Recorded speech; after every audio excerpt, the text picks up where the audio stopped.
Kasidiushan. From your Kachika, Carl. Kachika Sydney, Chico Marcus. And Kachika, Tristan. bringing you new perspectives, new insights, and real conversations on ethical issues that matter here in CDU. And beyond. So for today, mga Kachika, this episode is not just basta kachika lang. So this is a real ongoing case that connects issues in ethics, human rights, and even our future roles as healthcare professionals. So our case focuses on what is now known as the Grupax del Norte case in 2025 to 2026 in Nueva Vizcaya. This involves residents of Grupax del Norte who formed human barricades to stop a mining company, Waggle Corporation, from exploring their land. And take note that these weren't just ordinary protests. Exactly, Sydney. These were community members, including elders, indigenous leaders, standing their ground to protect what they believe is their ancestral land, their environment, and their future. But things escalated quickly. Yes, Marcos, no, in January 2026, a court ordered the arrest of the protesters. This led to violent dispersal where several individuals were detained. And this is where the ethical tension comes in.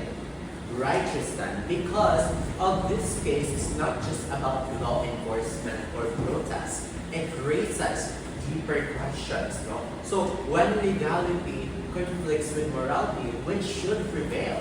When people act out of fear or survival, how do we judge their actions? And where do we as future healthcare professionals step in and stand in this issue? That's right. And of course, mga Kachika, this conversation wouldn't be complete, no? Without hearing voices closer to the reality. And that's why today we are joined by guests all the way from Grupax del Norte. Please welcome. Ran! Casey, And you. So let us give them the biggest round of applause.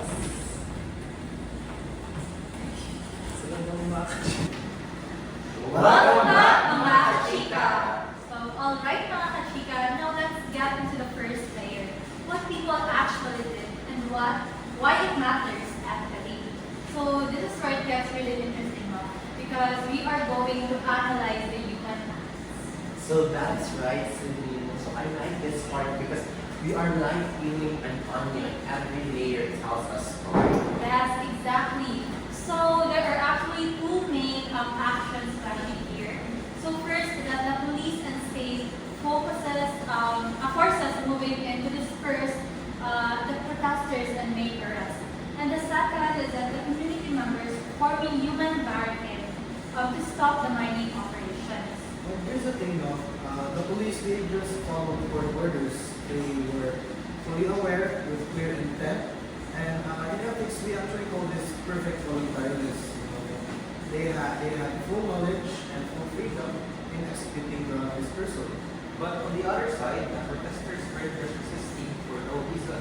They believed they were protecting something important, their land, their environment, and their future. So their actions came from care, responsibility, not just violent bias.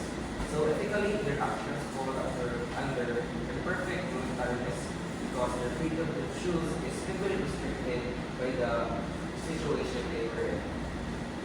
So, Ru, can you bring us into that moment?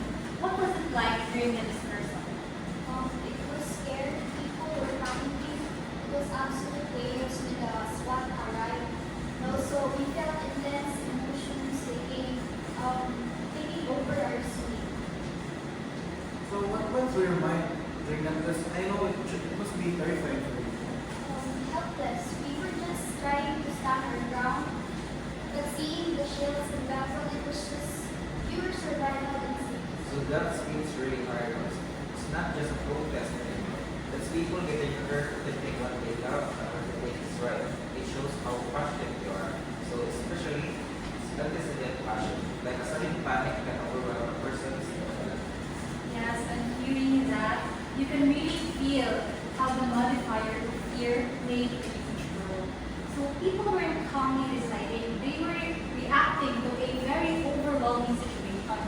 fear diminishes their voluntariness. Exactly, Sydney. And when physical force, Ma'am Chica, is involved like that, it changes everything. It's no longer just a peaceful situation.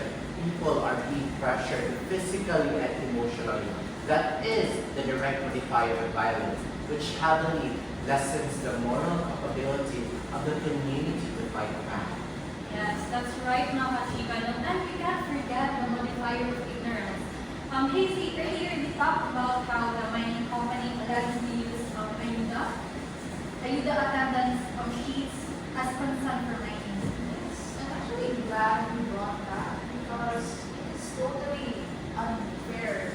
We were not aware that it was for consent. They took it as consent for Ayuda, so we felt like we were betrayed. Yes, and from a moral standpoint, no, that is invisible ignorance. The community could not have known their signatures were being used. So they cannot be held morally responsible for consenting to the mining.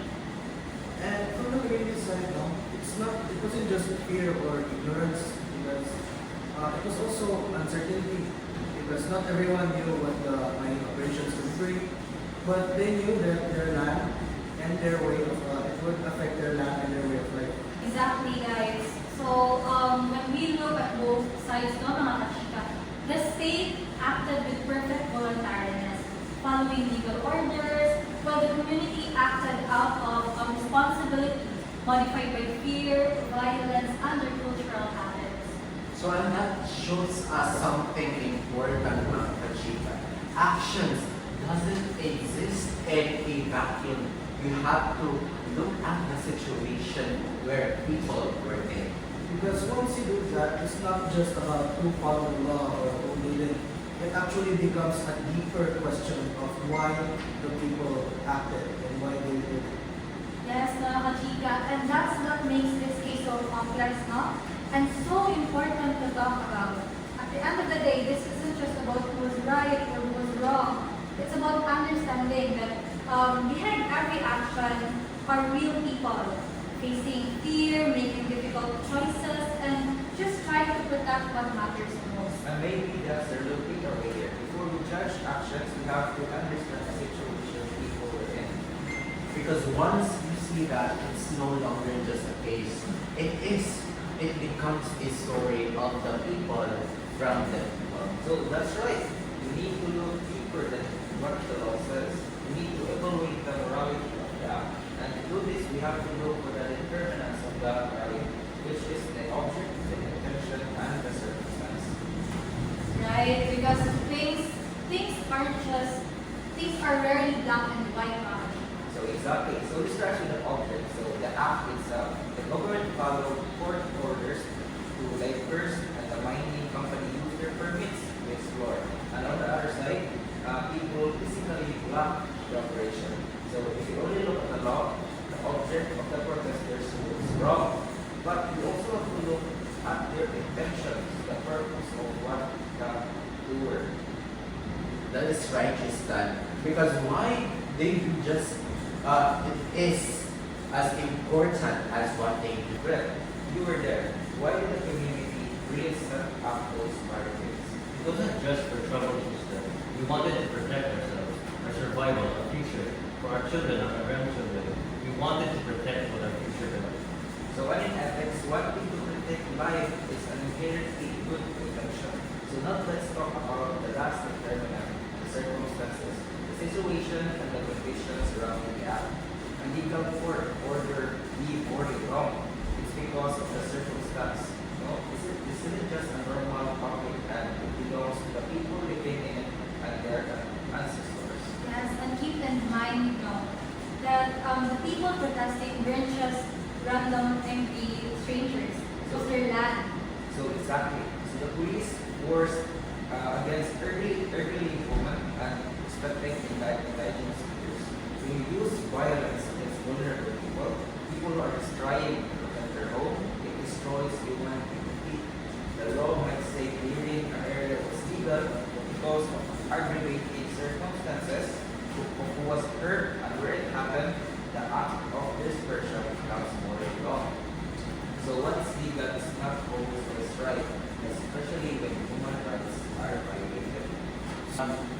you think is